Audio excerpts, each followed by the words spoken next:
The crystal chandelier cast fractured light across Amira's brown skin as she stood frozen in the center of the marble ballroom. Her black uniform was soaked with champagne, the expensive liquid dripping onto Italian shoes that cost more than her monthly rent. The bride's mother stood before her, chin raised in aristocratic contempt while 200 guests watched in entertained silence. People like you, the woman hissed loud enough for the front tables to hear, should know their place. Amira's fingers trembled at her sides. She'd endured worse in her 26 years.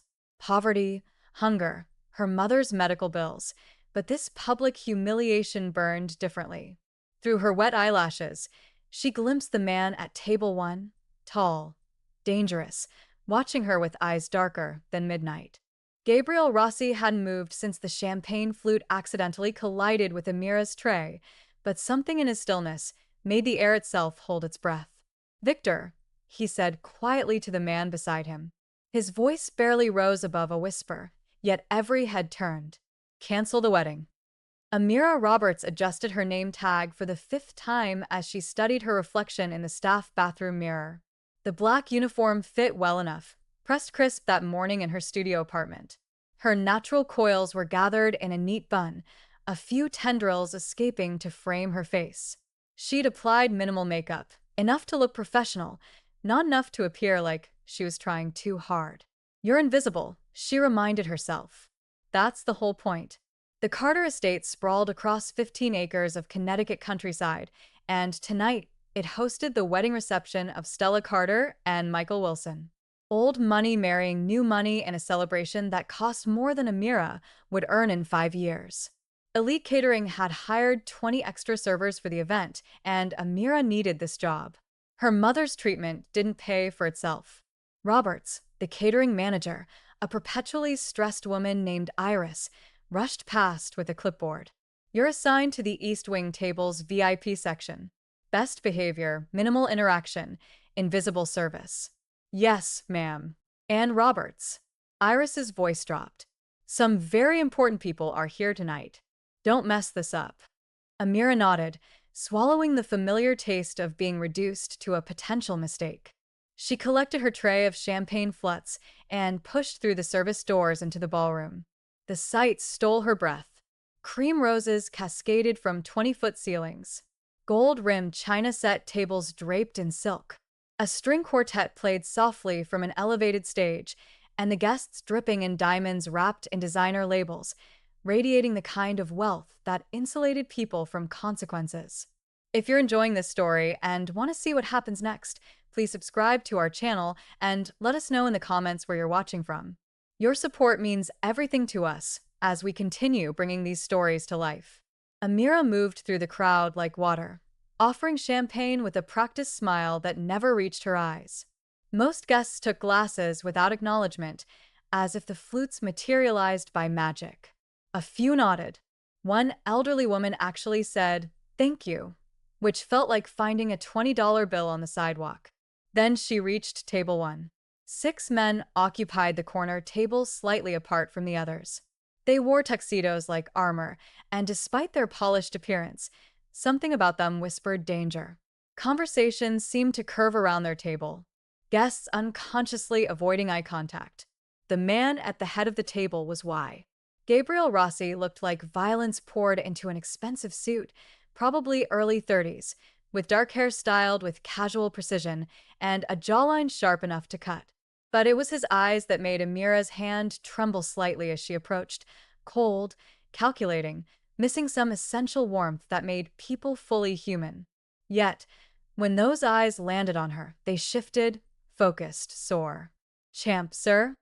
Her voice came out steadier than she felt. "Thank you." His voice was deep, textured with the remnants of an Italian accent.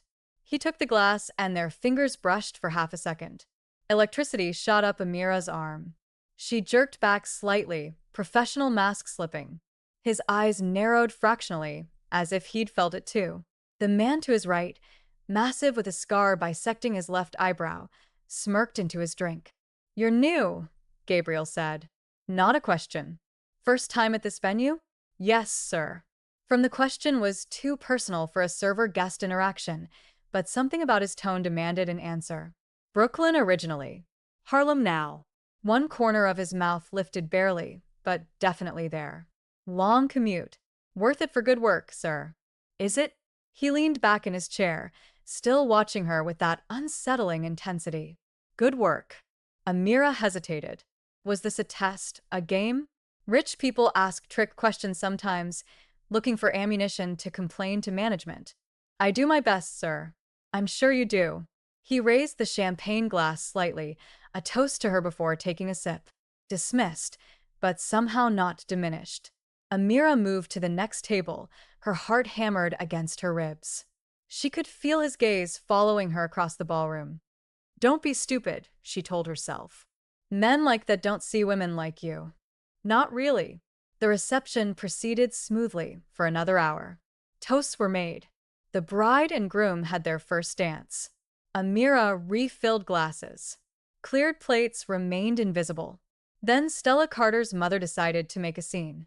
Amira was balancing a tray of champagne when Mrs. Carter appeared at her elbow, already 3 glasses deep, and looking for someone to punish for her daughter's mediocre marriage. You? She pointed a manicured finger. Bring me another glass. The good champagne, not this pedestrian nonsense. Of course, ma'am. One moment. Now. What part of now is difficult for you to understand? Amira bit her tongue and turned toward the service station. But Mrs. Carter wasn't finished. She stepped directly into Amira's path, and whether by accident or design, her elbow connected with the tray. Crystal shattered. Champagne exploded across Amira's uniform. The ballroom's ambient noise dropped to shocked silence. Oh my God, Mrs. Carter gasped theatrically. Look what you've done. These shoes are La Boda. Amira stood frozen, champagne dripping from her hair, down her face, soaking through to her skin. Every eye in the ballroom locked on her. Heat crept up her neck, not from shame, but from rage that had nowhere to go. I'm so sorry, ma'am. Let me sorry. Mrs. Carter's voice rose, performing for the crowd. Do you have any idea how much these cost? Of course you don't. People like you should know their place. The words landed like a slap. Amira's vision tunneled. She'd spent her whole life watching people like Mrs. Carter treat people like her mother as disposable. Worked 3 jobs to afford community college, skipped meals to pay for her mother's medication, and this woman, draped in more wealth than Amira would see in a lifetime, thought she had the right. Mrs. Carter. Gabriel Rossi's voice cut through the ballroom like a blade. He hadn't raised his volume, but the sheer authority in his tone made Stella's mother step back instinctively. He rose from his chair with the fluid grace of a predator, crossing the distance to where Amira stood. Up close, he was taller than she'd realized, at least 6 feet 3 inches, and his presence seemed to bend the very air. Mr. Rossi, Mrs. Carter simpered. I apologize for the disruption. This girl, this woman, Gabriel corrected softly, was assaulted by you? I what? No, she spilled. I saw you strike her tray. His dark eyes hadn't left Ash's face. Everyone at table 1 saw it. Shall I have them testify? The ballroom held its collective breath.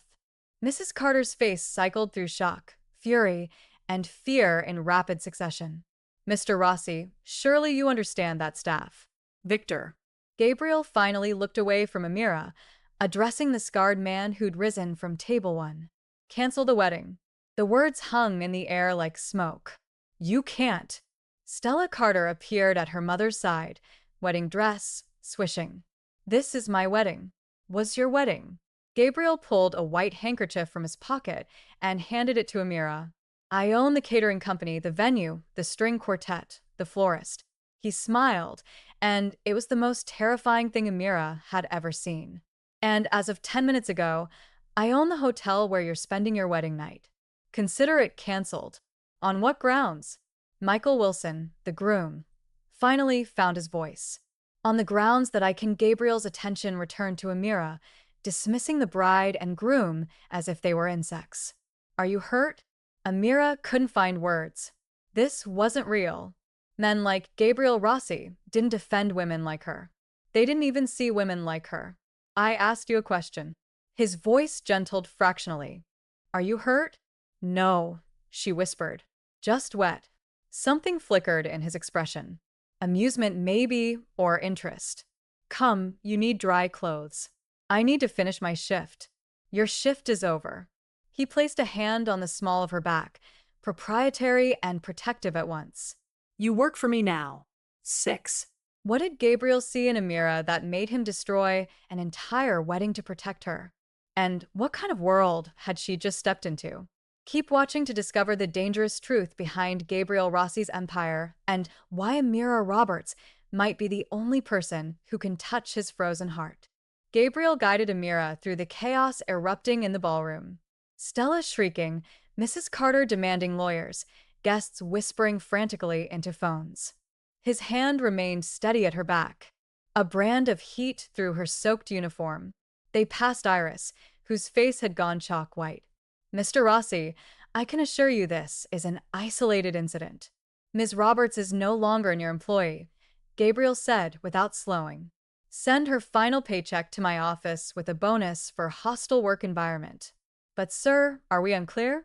Iris stumbled over her agreement, and then they were through the service doors into the blessedly quiet staff corridor. Amira's mind spun. She'd just lost her job. No, she'd been rescued from her job by a man who casually owned catering companies and wedding venues. What the hell just happened? Gabriel led her to a private elevator she hadn't known existed. His security guard, Victor, he'd been called, appeared from nowhere to hold the door. Up close, the man was genuinely terrifying, built like a tank with cold eyes that assessed her as a potential threat. Third floor, Gabriel said. My private suite. Amira's survival instincts finally kicked in. I should probably just go home. Soaking wet in November. He looked at her properly for the first time since leaving the ballroom, and something in his expression made her breath catch. I'm not going to hurt you, Amira. The sound of her name in his mouth did strange things to her pulse. You know my name. I make it my business to know things. The elevator door slid open to reveal a hallway that looked nothing like the rest of the venue. Modern, minimalist, expensive in a way that didn't need to announce itself. This way. His suite was actually a full apartment, all floor-to-ceiling windows and sleek furniture that probably cost more than her annual income. The view overlooked manicured gardens lit by subtle landscaping lights stretching into darkness. Gabriel shrugged out of his tuxedo jacket and draped it over a chair. The bedroom has a bathroom. Take a shower, warm up. I'll have Victor bring appropriate clothing. I don't understand what's happening. You were humiliated by a bigoted woman at an event I was attending. He poured 2 glasses of amber liquid from a crystal decanter. I corrected the situation by canceling her daughter's wedding. By establishing consequences, he offered her one of the glasses. The Carters have built their fortune on the backs of people they consider beneath them. It was past time someone reminded them that actions have costs. Amira didn't take the drink. And what's the cost to me? His eyes sharpened. Intelligent question. You think I want something in return? Men like you always want something. Men like me? He smiled, but it didn't reach his eyes. Tell me, Amira Roberts from Brooklyn and Harlem, what kind of man am I? Dangerous, powerful, capable of burning down worlds with a phone call, but also, and this scared her more, the kind of man who noticed when someone was being hurt and stepped in to stop it. I don't know yet, she said honestly. Good. He set both glasses down on the marble counter. Never assume you understand someone until they show you who they are. Now go shower. We'll talk after. Amira wanted to argue to maintain some control over this insane situation, but she was freezing and sticky, and her pride had already been shredded in front of 200 people. A hot shower sounded like salvation. The bathroom was obscene. Heated floors, rainfall shower head, toiletries that probably cost more than her grocery budget. She peeled off her ruined uniform and stood underwater hot enough to turn her skin pink, washing away champagne and humiliation. When she emerged 20 minutes later, wrapped in a robe so soft it felt like sin, she found clothing laid out on the bed, designer jeans that somehow fit perfectly, a cashmere sweater in deep burgundy, underwear still in the package, even shoes, simple leather flats in exactly her size. How does he know my size? She dressed quickly and returned to the main room to find Gabriel at the window, phone pressed to his ear. He spoke in rapid Italian, his tone cold and authoritative. When he noticed her, he ended the call mid-sentence. Better much. Thank you. She gestured at the clothing. How did you? I'm good at reading people. He picked up the drinks he'd poured earlier, offering one again. Bourbon. It'll help with the adrenaline crash. This time she accepted. The liquid burned pleasantly down her throat. You speak Italian. My family is from Sicily. Third generation American, but some things carry forward. He studied her over the rim of his glass. You looked surprised earlier when I knew your name. Elite catering requires background checks for events at this level. I read every file. That's invasive. Probably. He moved closer, and Amira forced herself not to step back, but thorough. I know you've worked for them for 8 months. Exemplary record, no complaints. Before that, you were at 3 other catering companies, 2 restaurants, and a hotel. Always excellent reviews. Always professional. Her fingers tightened on the glass. You really do make it your business to know things. I know your mother has stage 3 cancer. I know you dropped out of community college to pay for her treatment. I know you live alone in a rent-controlled apartment in Harlem and sent half your paycheck to her care facility in Queens. His eyes never left hers. I know tonight wasn't the first time someone treated you as less than human because of the color of your skin or the size of your bank account, but I'm betting it was the first time someone destroyed their social standing to defend you. Amira's throat tightened. Why? Why did I intervene? Why do you care?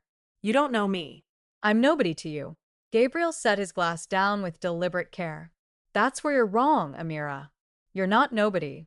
You're someone who's been fighting her whole life with dignity and grace. Someone who works 3 jobs to save her mother. Someone who didn't flinch when Stella Carter's of a mother tried to make her feel small. He stepped closer, and the air between them charged with something electric. You're someone who interests me very much. I don't understand. I'm offering you a job. Whatever she'd expected, it wasn't that. What kind of job? Personal assistant. You'd manage my schedule, handle correspondence, coordinate with my various business interests. Legal businesses, he added with a slight smile. Before you ask, real estate, investments, hospitality.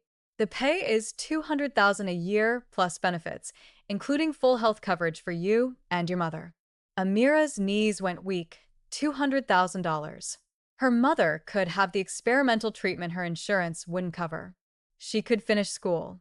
She could breathe for the first time in years. What's the catch? Smart woman. Gabriel's smile widened fractionally.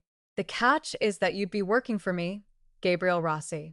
And while my business ventures are legal, my reputation is complicated. People will make assumptions about our relationship. Some of those assumptions will be ugly. Are they true? The assumptions? That depends on which ones you mean. Amira finished her bourbon in one swallow, needing the courage. Are you Mafia? The silence stretched long enough to hear her heartbeat. Yes, Gabriel said finally. My family has a legacy. I've worked to legitimize our operations. But the past doesn't wash away easily. I won't lie to you about what I am or where I come from. Will I be in danger? I would never allow anyone to hurt you. The certainty in his voice should have seemed arrogant. Instead, it felt like a vow. Why me? Amira asked. You could hire anyone.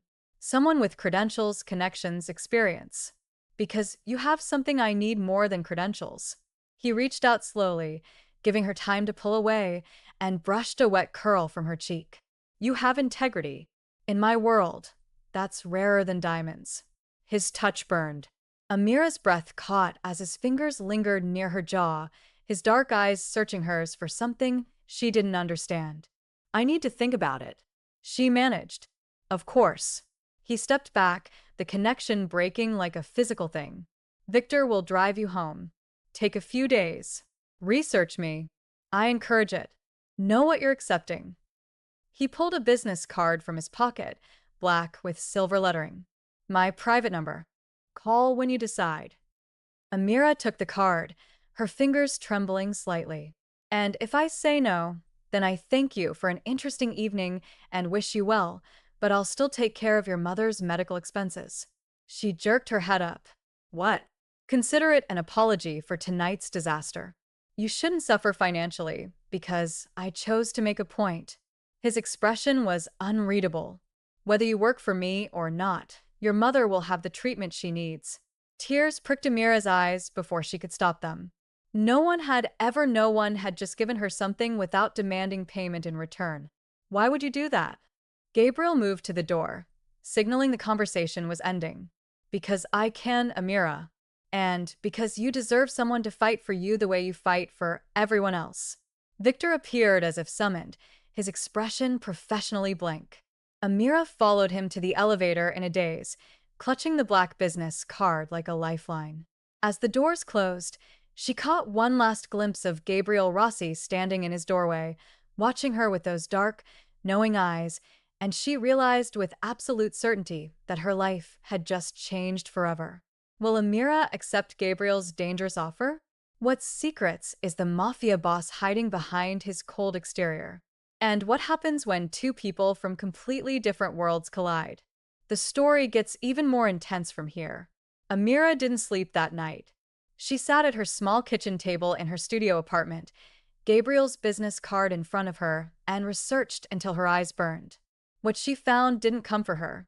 Gabriel Rossi, age 32, CEO of Rossi Enterprises, a multi-billion-dollar investment firm specializing in real estate development, luxury hospitality, and private security. On paper, completely legitimate. In practice, his name appeared in the margins of articles about organized crime, always as alleged or suspected, but never proven. His father, Dante Rossi, had died in a car bombing when Gabriel was 19. His uncle had disappeared the same year. Gabriel had taken over the family's interests, transformed them from obviously criminal to legally gray, and built an empire that straddled both worlds. He was called the Ice King in certain circles. Ruthless, brilliant, dangerous to cross, and he'd offered her $200,000 a year to be his assistant. Her phone rang at 7 a.m., startling her from a half-doze over her laptop. Unknown number. Hello, Miss Roberts. A professional female voice. This is Dr. Chen from Meadowbrook Care Facility. I'm calling about your mother's treatment. Amira's heart stopped. Is she okay? She's fine. Better than fine, actually. I wanted to inform you that her account has been paid in full for the next 2 years, including the experimental immunotherapy treatment we discussed last month. The donor also set up a discretionary fund for any additional medical needs. What? Who? But she knew. Of course, she knew. The paperwork says anonymous benefactor, but I wanted to make sure you were aware. We'll begin the new treatment protocol on Monday, if you approve. Amira's hand shook. Yes, yes, of course. Thank you. After she hung up, she stared at Gabriel's business card for a long time. He'd done this before she'd even decided, before she could say yes or no. He'd just saved her mother's life because he could. You deserve someone to fight for you. Her phone rang again. This time, she recognized the number. Iris from Elite Catering. Amira, I'm so sorry about what happened. Mr. Rossi was very clear that the incident was not your fault. Your final check will include a severance bonus of $5,000 and a glowing reference letter. $5,000 for one night of work ending in public humiliation. Thank you, Iris. If you need a job in the future, I appreciate it. Amira ended the call and picked up the black business card. She dialed before she could talk herself out of it. Gabriel answered on the second ring. Good morning, Amira. How did you know it was me? I've been waiting for your call. A pause. Did Dr. Chen reach you? You didn't have to do that. I hadn't decided yet. I know, but your mother needed treatment, and I had the means to provide it. The two things aren't connected. Everything's connected. Amira stood, pacing her small apartment. You're not giving me a choice. Not really. You always have a choice. His voice was maddeningly calm. Say no, and the treatment continues. Say yes, and you also get the job. Either way, your mother is taken care of. That's manipulation. It's compassion. There's a difference. Amira laughed, slightly hysterical. You're a mafia boss lecturing me about compassion. I'm a man who knows what it's like to watch someone you love suffer because you can't afford to save them. The sudden rawness in his voice stopped her pacing. My mother died of a treatable illness, when I was 17. We had money, plenty of it, but it was dirty money, and the best doctors wouldn't touch us. By the time I found someone willing to help, it was too late. Silence. I can't save my mother, Amira, but I can save yours. Her eyes burned with unshed tears. Why are you being so honest with me? Because you asked direct questions. And you deserve direct answers. She heard him moving, fabric rustling. I'm not a good man.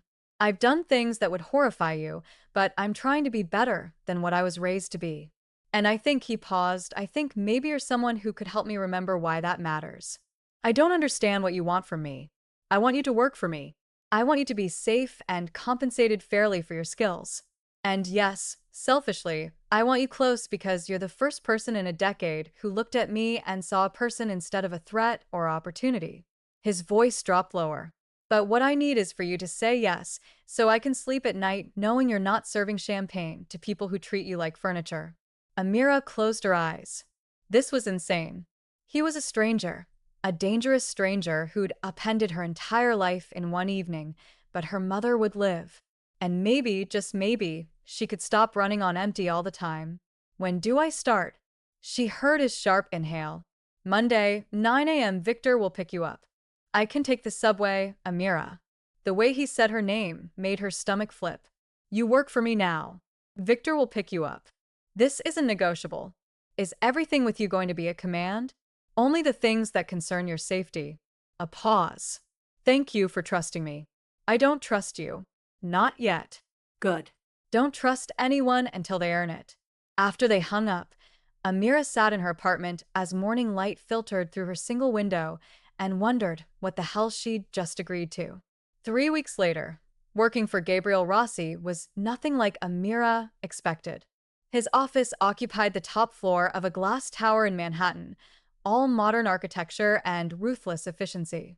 Her desk sat in an antechamber outside his private office, positioned so she could monitor everyone coming and going. The salary had been deposited into her account exactly as promised, along with health insurance that covered literally everything and a company credit card for expenses. The work itself was demanding, but not impossible. Gabriel kept a brutal schedule, meetings starting at 7 a.m., ending well past midnight. He operated businesses across a dozen industries, and Amira quickly learned to track them all. She coordinated with lawyers, accountants, property managers, and various other executives, all of whom treated her with wary respect once they understood she had Gabriel's trust, and she was beginning to understand that Gabriel Rossi's trust was a rare and valuable thing. He was professional with her, courteous, never inappropriate. But there were moments, glances that lasted too long, his hand brushing hers when passing documents, the way his voice softened when he said her name, that suggested something simmering beneath the surface. Amira tried to ignore it, tried to focus on the work, the generous salary, the fact that her mother was responding well to treatment. Then someone tried to kill him. It happened on a Thursday afternoon. Amira was reviewing expense reports when Victor appeared in her doorway. His expression tight. We have a situation. Stay here. What kind of the windows exploded? Glass shattered inward as gunfire erupted from the building across the street. Amira dropped behind her desk on instinct, hands over her head, her heart trying to escape her chest. More gunfire, shouting the acrid smell of gunpowder. Then Gabriel was there pulling her up, his body shielding hers as he dragged her toward the panic room she hadn't known existed behind a false wall. Stay down. He pushed her through the door, and she stumbled into a small, reinforced room lined with monitors showing security feeds. Gabriel, I'll be right back. He started to close the door. No. She grabbed his arm. Don't go back out there. His eyes met hers. And for the first time since she'd met him, she saw real emotion there. Fear not for himself, but for her. I have to protect my people. Stay here. Don't open this door for anyone but me or Victor. Gabriel. He kissed her forehead quick and fierce. Stay alive, Amira. That's an order. Then he was gone, and the reinforced door sealed behind him. Amira watched the monitors in horror as Gabriel and his security team engaged the shooters. It was over in minutes, professionally, brutally efficient. But in those minutes, Amira aged years. When the door finally opened, she launched herself at Gabriel without thinking, her hands frantically checking him for injuries. I'm fine, he said, catching her wrists gently. Amira, I'm fine. You could have been killed, but I wasn't. His thumb stroked the inside of her wrists, probably feeling her racing pulse. Because I have good security and a very safe panic room. This is insane. People just tried to murder you. Occupational hazard. He said it so casually that rage replaced her fear. Don't. She jerked away. Don't act like this is normal. For me, it is. Well, it's not for me. Her voice broke. I can't. I can't watch you walk into gunfire like it's nothing. Then don't watch. His expression hardened. This is my life, Amira. I told you it would be complicated. Complicated? There's a difference between complicated and actively suicidal. I'm not suicidal. I'm careful. You're reckless. She stopped breathing hard and realized she was crying. I can't lose you.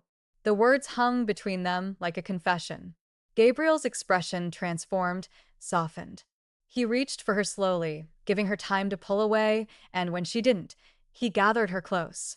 Amira buried her face in his chest, feeling his heart beating strong and steady beneath her cheek. You won't lose me, he murmured into her hair. I promise. You can't promise that. I can try. His arms tightened around her. For you, I can try. They stood like that until Amira's breathing calmed until the adrenaline faded and left her exhausted. When she finally pulled back, Gabriel's dark eyes were searching her face with an intensity that made her breath catch. I'm taking you home, he said. Victor will drive. I can. This isn't negotiable, Amira. Someone just attacked my building. Until I know you're safe, you're staying where I can protect you. Your building? What about my apartment? Tomorrow, we'll arrange for you to move into a secure location. Tonight, you're staying in my penthouse. Gabriel, please. The word was raw. Please, just let me keep you safe. How could she argue with that? Everything just changed between Amira and Gabriel. But who tried to kill him?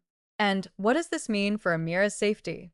The danger is only beginning, and the truth about Gabriel's world is darker than she ever imagined. Stay with us for the explosive conclusion.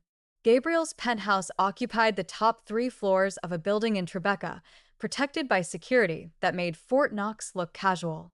Amira was too numb to fully process the luxury, the art on the walls probably worth millions, the view of Manhattan glittering like scattered diamonds, the casual wealth in every detail.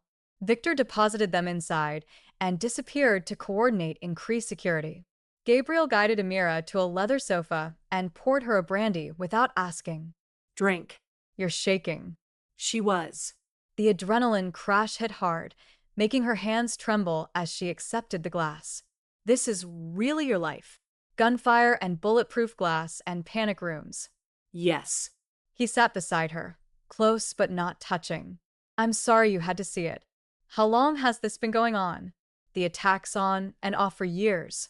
This one was more aggressive than usual. His jaw tightened. They targeted my building during business hours. They didn't care about collateral damage.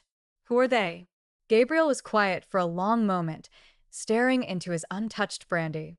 A rival family, the Morellis. They've been trying to push me out of certain territories for the past year. Today was their declaration of war. What territories? The legitimate ones. He looked at her then, and she saw exhaustion behind his eyes.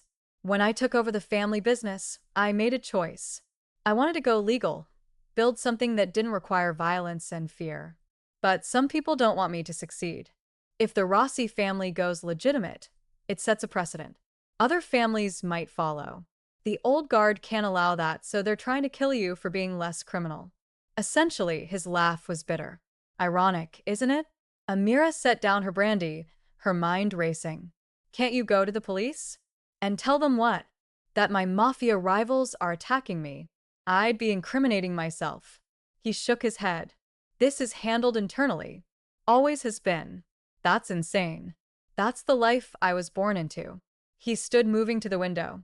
I didn't choose this, Amira, but I'm trying to change it from the inside. It's slow work, dangerous work, and today you almost paid the price for my choices. Amira joined him at the window, studying his reflection in the glass. He looked older suddenly, burdened by the weight of responsibilities she couldn't fully comprehend. What happens now? She asked quietly. Now I retaliate carefully, proportionally, enough to make them think twice before targeting me again. He glanced at her. And I make sure you're protected. The Morellis know about you now. They saw Victor evacuate you. That makes you a potential target. Ice flooded her veins. My mother already secured. I've moved her to a private facility with 24-hour armed security. She's safe. Relief and anger welled in Amira's chest. You didn't ask me. There wasn't time. And I wasn't willing to take chances with her life. His eyes met hers. I know I'm making decisions for you. I know that's not fair, but I can't. His voice cracked. I can't lose you, Amira. The rawness in his voice undid her. Gabriel, I know I have no right to feel this way. You've worked for me for 3 weeks, but you've become, he stopped, jaw working. Important. You've become important. Amira's heart hammered. Important how? He turned to face her fully, and the vulnerability in his expression stole her breath. You make me remember who I wanted to be before my father died. Before I had to become this, he gestured to himself. The expensive suit and harder edges. You see me, Usher. Not the money or the power or the threat. Just me. I see all of you, she corrected softly, including the dangerous parts. And you're still here. I'm still here. The air between them charged with electricity.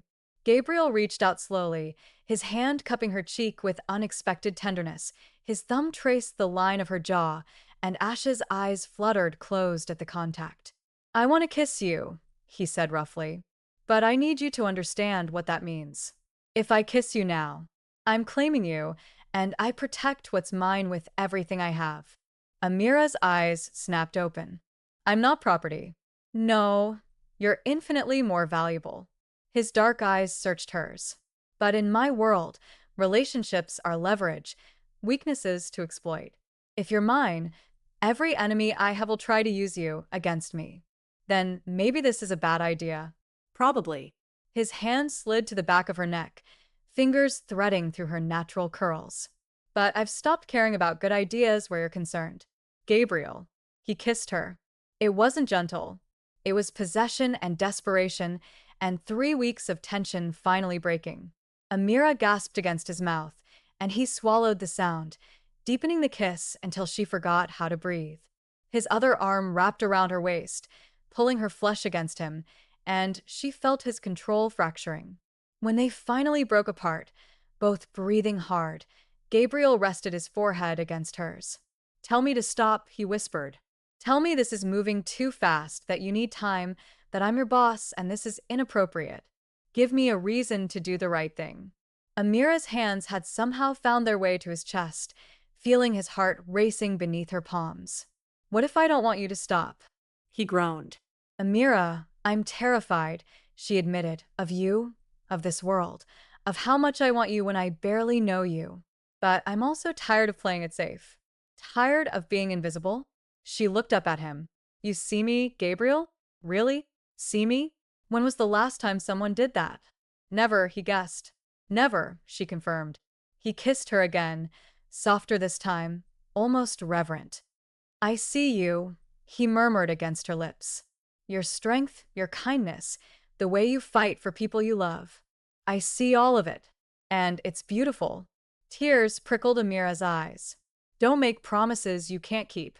I keep my promises, all of them. He pulled back enough to look at her. Stay with me tonight. Just to sleep, he added quickly. I need to know you're safe. Okay. Gabriel showed her to a guest room that was bigger than her entire apartment with an attached bathroom featuring a bathtub large enough to swim in. He provided her with clothes, one of his shirts and soft pants that had to be rolled multiple times, and left her with a gentle kiss to her forehead. Amira showered and changed, then found herself too wired to sleep. She wandered the penthouse, studying the art and books that offered glimpses into Gabriel Rossi's private self. Classical music collection, philosophy texts, a shelf of worn paperback thrillers that seemed incongruous with his sophisticated image. She found him in his study, still dressed but jacket discarded, working at a massive desk. Can't sleep either? He asked without looking up. Too much adrenaline. She entered the room drawn to the wall of windows behind his desk. You really can see the whole city from here. Sometimes I stand here and count the lights. Reminds me that all these buildings are full of people living ordinary lives. Problems that don't involve bullets and blood feuds. He joined her at the window. Makes me want things I have no right to want. Like what? Ordinary things. Sunday mornings without checking for car bombs. Taking someone I care about to dinner without a security detail. A future that isn't measured in territory and body counts. He looked at her. A woman who sees past what I am to who I could be. Amira's breath caught. Gabriel, I'm falling for you. The words were quiet but absolute. I know it's too soon. I know it's dangerous, but you should know the truth. You should know that when I said I protect what's mine, I meant you. Only you. We barely know each other. I know you stayed late twice last week to help Victor's daughter with her college essay. I know you take your coffee with too much sugar and not enough cream. I know you call your mother every night at 8 to say goodnight. I know you've been reading psychology textbooks in your spare time because you want to finish the degree you had to abandon. He touched her face gently. I know you're scared of what you feel for me, but too brave to run from it. How do you know all that? Because I pay attention to you the way you deserve to be noticed.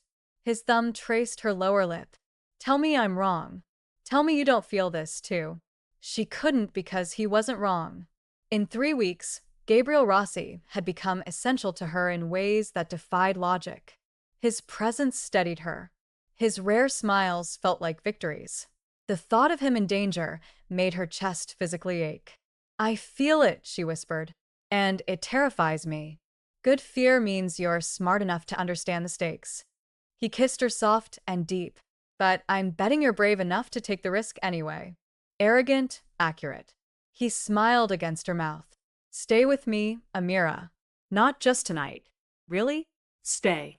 Let me protect you, cherish you, give you everything you deserve. That's not a relationship, Gabriel. That's a fairy tale. Then let me give you a fairy tale. His eyes held hers. Dark and intense and utterly sincere. You fought alone your whole life.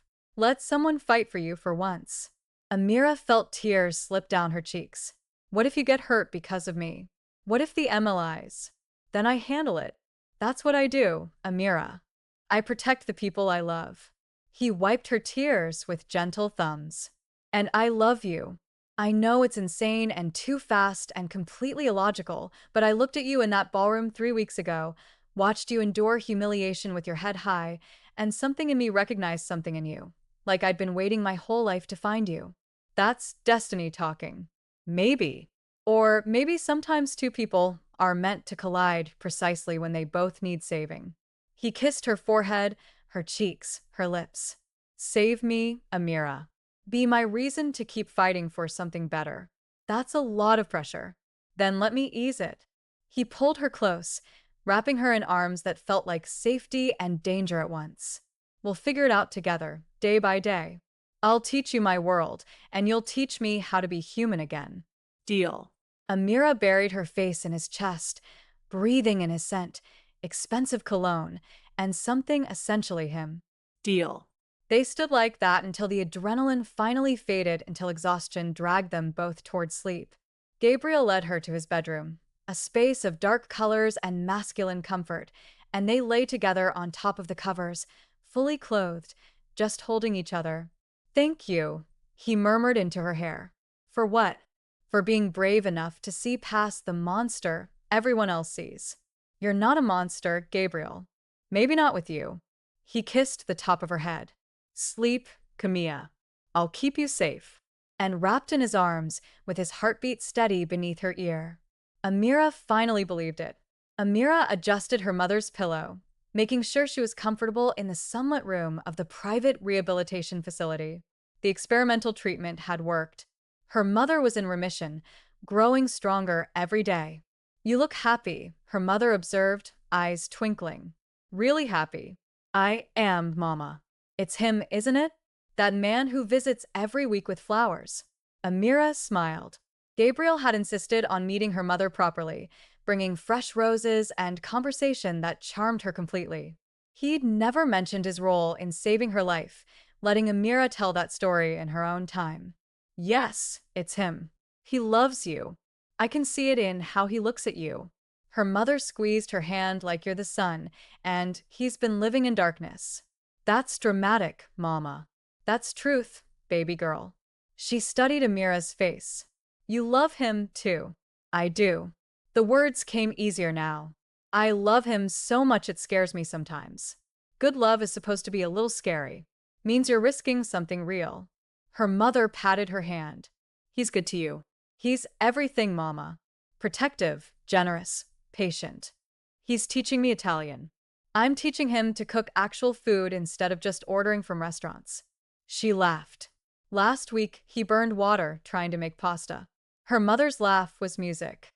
You deserve this happiness, Amira. You fought so hard for so long. We both fought, Mama, and we both won. Later, Amira found Gabriel waiting in the facility's garden, looking at ease in casual clothes, a rare sight. He'd loosened his grip on some of his business obligations, delegating more to trusted people. The war with the Mellis had ended with a negotiated peace that shocked everyone. Gabriel had proven he could be ruthless when necessary, but preferred strategy to violence. Ready? He asked, standing as she approached. Where are we going? It's a surprise. He took her hand, threading their fingers together. Trust me. Always. The SUV took them to a brownstone in Brooklyn, and Ash's breath caught when she recognized her old neighborhood. Gabriel, what? I bought it. He helped her out of the car. The building, I mean. I'm converting it into affordable housing with a medical clinic on the first floor. Free treatment for residents who can't afford insurance. Amira stared at the building, then at him. Why? Because you told me about growing up here. About the neighbors who helped your mother when you couldn't afford medication? About the community that raised you? He touched her face gently. I can't give back your childhood, Amira, but I can make sure other kids don't have to choose between school and keeping their parents alive. Tears blurred her vision. I love you. I know. He smiled, that rare full smile that transformed his entire face. I love you, too. More than I thought I was capable of loving anything. No talk of territory or threats or rivals. Not today. Today is just us. He kissed her there on the Brooklyn street where she'd learned to survive in front of the building that would help others do the same. And Amira realized that sometimes fairy tales didn't end with castles and crowns. Sometimes they ended with a dangerous man choosing to be better and a strong woman choosing to believe he could. Sometimes they ended with love that transformed everything it touched. What did you think of Amira and Gabriel's story? Could you feel the chemistry between them? Did the wedding cancellation scene give you chills? Drop your thoughts in the comments below. If you love the story of a mafia boss falling for the woman who saw past his dangerous reputation, smash that like button and subscribe for more intense romance stories every week. Which moment was your favorite? When Gabriel Ken led the wedding to defend Amira, the panic room scene during the attack, their first kiss in his penthouse, the epilogue surprise. Let me know in the comments. And if you want more mafia romance, billionaire love stories, or tales of unexpected connections, hit that notification bell so you never miss an upload. Remember, true love doesn't care about social status, skin color, or bank accounts. It sees the heart beneath everything else. Thank you all for following this story. If you enjoyed it, please write in the comments where you're watching from. And don't forget to like, subscribe, and share this video as your support is important for me to continue creating content.